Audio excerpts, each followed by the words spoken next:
JavaScript is a single-threaded programming language, single-threaded runtime, which means it has a single call stack. And it can do one thing at a time. Like, that's what a single thread means, is like the program can run one piece of code at a time. So let's try and visualize that, just to get our heads around what that means. So if I have some code like this on your left, we've got a few functions, a function multiply, which multiplies two numbers, square, which calls multiply with that, the same number twice, a function which prints the square of a number by calling square and then calling console.log. And then at the bottom of our file, we actually run print square, right? This code, all good? Make sense? Cool. So if we run this, well, I should back up a step, sorry. So the call stack is basically, it's a data structure which records basically where in the program we are.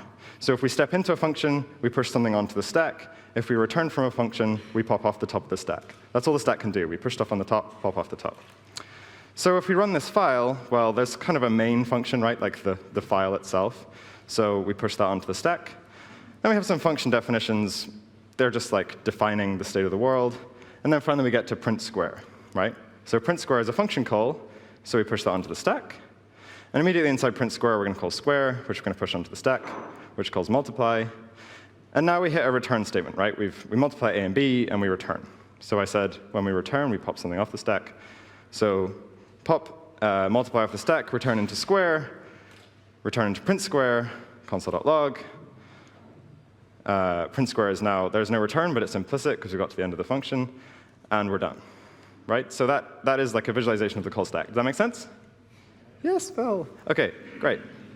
So even if you haven't really thought about or visualized the call stack before, you've undoubtedly come across it when you've been doing certainly browser-side development.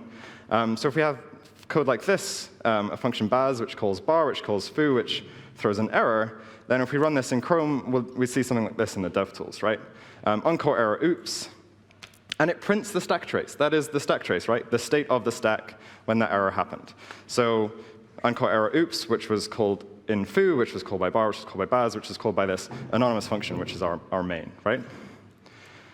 Equally, if you've heard the term like blowing the stack, then this is an example of that, right? Have a function foo which calls foo. So what's going to happen? Well, we run main, we call foo, which calls foo, which calls foo, which calls foo, and ultimately Chrome says, well, you probably didn't mean to call foo 16,000 times recursively, so I'll just like kill things for you, and you can figure out where your bug lies, right? So although I may be representing a new kind of side of the call stack, you've probably got some sense of it in your development practice already. So the big question then comes is like,